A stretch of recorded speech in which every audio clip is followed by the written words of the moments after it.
to be educated, but I'm so frustrated. Hello to my loneliness. I guess that ignorance is bliss. My starting point when it comes to the consideration of any issue relating to free speech is my passionate belief that the second most precious thing in life is the right to express yourself freely. The most precious thing in life, I think, is food in your mouth. And the third most precious is a roof over your head. But a fixture for me in the number 2 slot is free expression, just below the need to sustain life itself. That is because I have enjoyed free expression in this country all my professional life and fully expect to continue to do so. Personally, I suspect highly unlikely to be arrested for whatever laws exist to contain free expression because of the undoubtedly privileged position that is afforded to those of a high public profile. So my concerns are less for myself and more for those more vulnerable because of their lower profile. Like the man arrested in Oxford for calling a police horse gay, or the teenager arrested for calling the Church of Scientology a cult, or the cafe owner arrested for displaying passages from the Bible on a TV screen.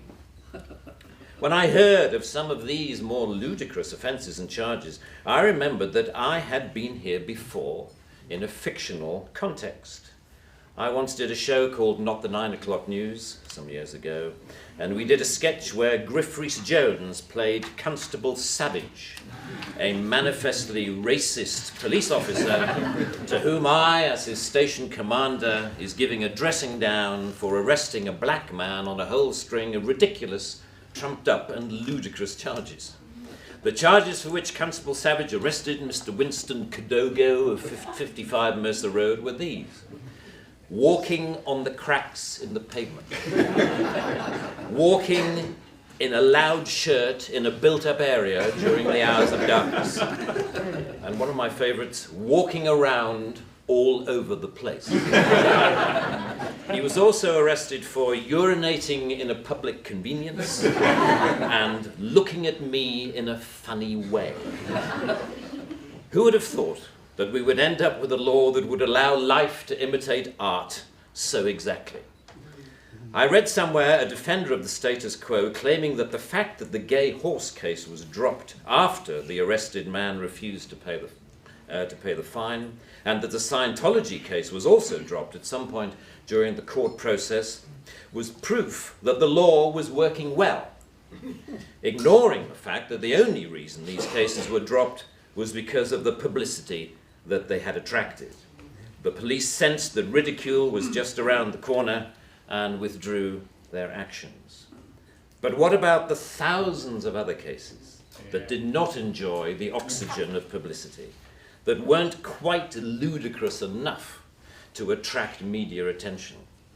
Even for those actions that were withdrawn, people were arrested, questioned, taken to court, and then released. You know, that isn't a law working properly. That is censoriousness of the most intimidating kind, guaranteed to have, as Lord Dear says, a chilling effect on free expression and free protest. Parliament's Joint Committee on Human Rights summarised, as you may know, this whole issue very well by saying, while arresting a protester for using threatening or abusive speech may, depending on the circumstances, be a proportionate response, we do not think that language or behaviour that is merely insulting should ever be criminalised in this way. The clear problem with the outlawing of insult is that too many things can be interpreted as such. Criticism is easily construed as insult by certain parties. Ridicule easily construed as insult. Sarcasm, unfavourable comparison, merely stating an alternative point of view to the orthodoxy can be interpreted as insult. And because so many things can be interpreted as insult, it is hardly surprising that so many things have been, as the examples I talked about earlier show. Although the law under discussion has been on the statute book for over 25 years, it is indicative of a culture that has taken hold of the programs of successive governments, that with the reasonable and well-intentioned ambition to contain obnoxious elements in society has created a society of an extraordinarily authoritarian and controlling nature. That is what you might call the new intolerance, a new but intense desire to gag uncomfortable voices of dissent. I am not intolerant, say many people, say many softly spoken, highly educated, liberal-minded people.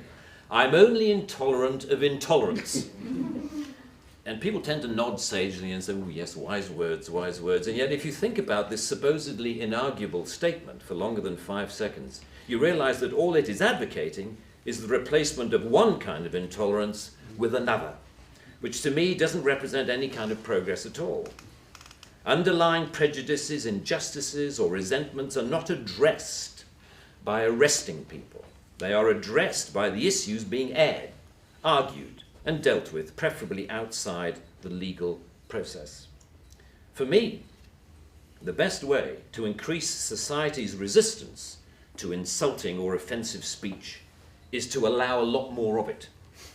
As with childhood diseases, you can better resist those germs to which you have been exposed. We need to build our immunity to taking offense so that we can deal with the issues that perfectly justified criticism can raise. Our priority should be to deal with the message, not the messenger.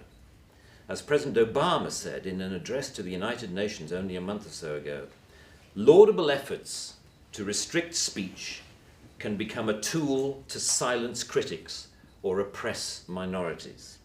The strongest weapon against hateful speech is not repression, it is more speech.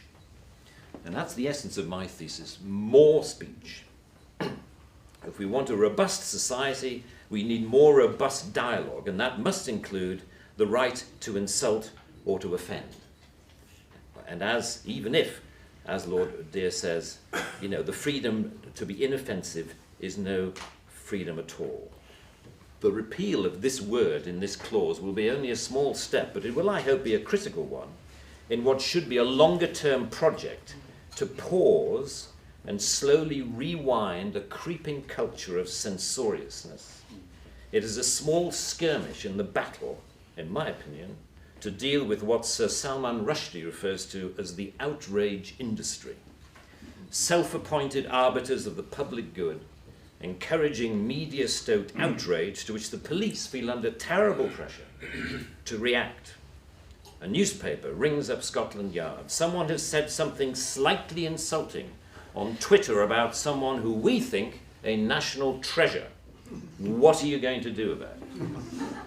And the police panic and they scrabble around and then grasp the most inappropriate lifeline of all, Section 5 of the Public Order Act, that thing where you can arrest anybody for saying anything that might be construed by anyone else as insulting.